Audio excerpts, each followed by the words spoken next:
Today we're going to be giving this French Provincial accent piece a furniture makeover.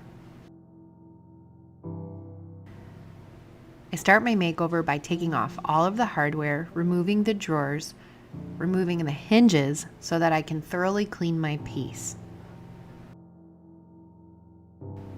I'm using Dixie Belle's White Lightning Cleaner to clean the entire piece. That includes the top, the insides, the bottoms, everywhere. Once my piece is clean, I take some water and a fresh rag and I wipe it down. That's to make sure there's no cleaner residue left on the piece. Now for the first coat on this piece, I'm using Terra clay paint in the color Desert Tan. I'm going to cover the entire piece with this, including the inside. Keep in mind I still have the hinges off the doors, and that's so I can paint every part of the door.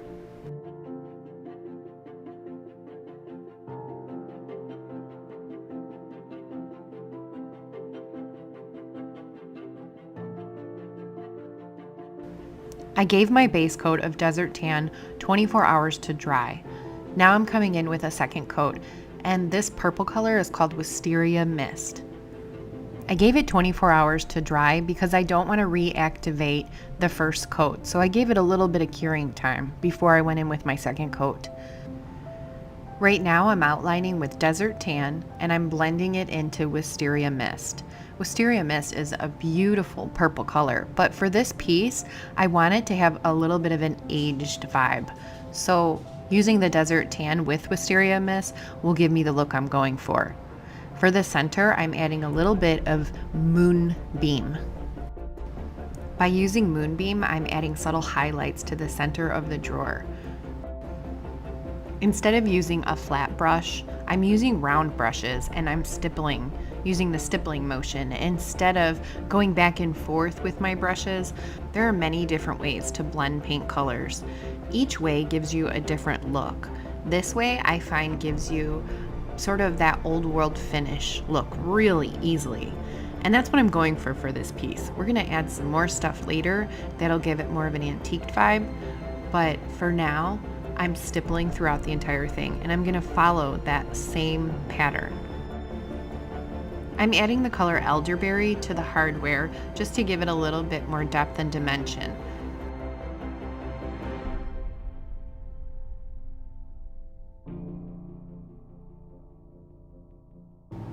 While I wait for Elderberry to dry, I'm adding Wisteria to the sides. For the most part, the sides are going to be Wisteria, but I will age them a little bit with the Desert Tan.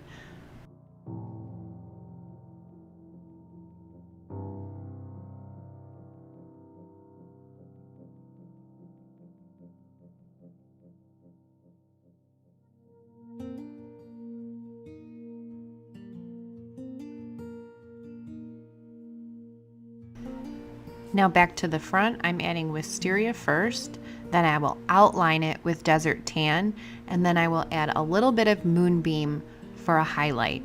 And as you can see over that hardware, the little metal plate, I've added my Wisteria.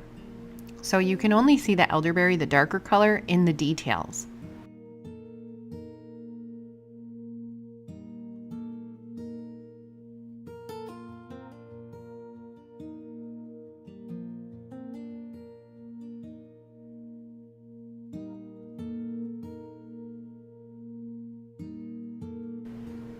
At this point, I need to add one coat of Terra Seal. This has a matte finish. If I want the color to be a little bit more prominent and go back to what it looked like when it was wet, I could use a satin sealer. But I kind of want to keep with the lighter color, so I'm going to use a matte finish on it. And the only reason I'm sealing it right now is because I'm going to add some Dixie Belle's wax next, and I want to be able to wipe it off really easily, so that's why I add a coat of sealer. While I'm waiting for the sealer to dry on the piece, I add 2 coats of Slick Stick to the hardware, and I do this because I want to make sure that my paint adheres properly to the hardware. Once I've let that dry for a few hours, I come back with Elderberry and I give it 1 coat of Elderberry.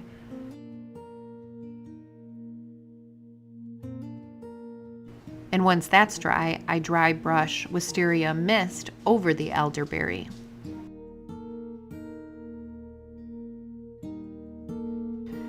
Because the handles are super high traffic, I'm gonna seal them with the Terra Sealer. That's why I use the slick stick on this part too. Because people are always grabbing them, I wanna make sure that this finish lasts. And my last step on this hardware is to add Dixie Belle's Gilding Wax in brown.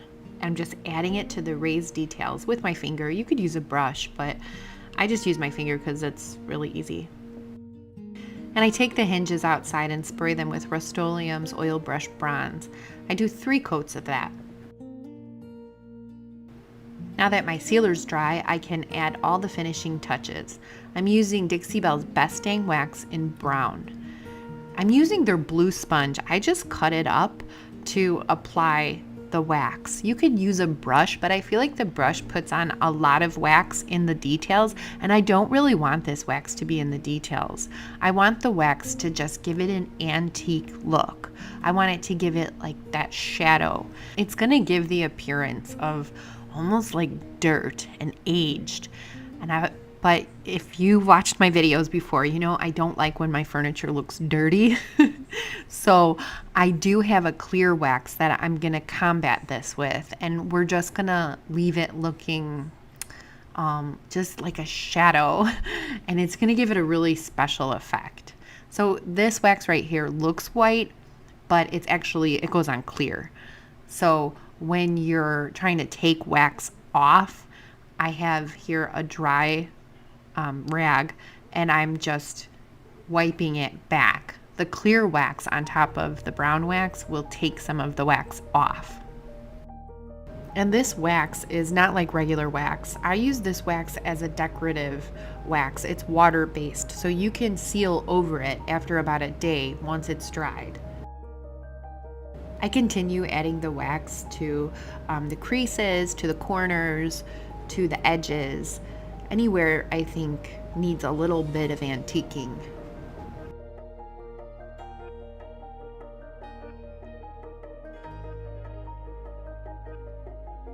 To take everything one step further, I'm adding some bronze gilding wax to all the edges, to the hardware, and to certain spots on the piece. And this is really going to bring the whole entire piece together. Right now it just kind of looks like maybe it's a little bit dirty and aged. It needs that extra step to complete the look and give it that wow factor. And the bronze gilding wax is metallic, so it's going to make those details pop.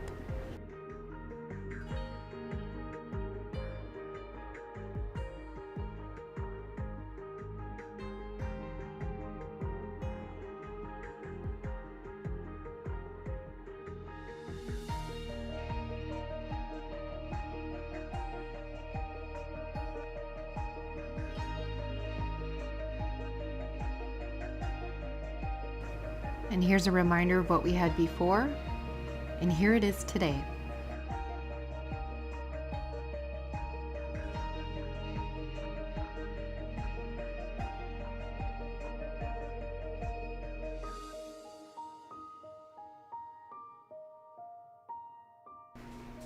Let me know what you think down in the comments, and I'll see you next week with another furniture makeover.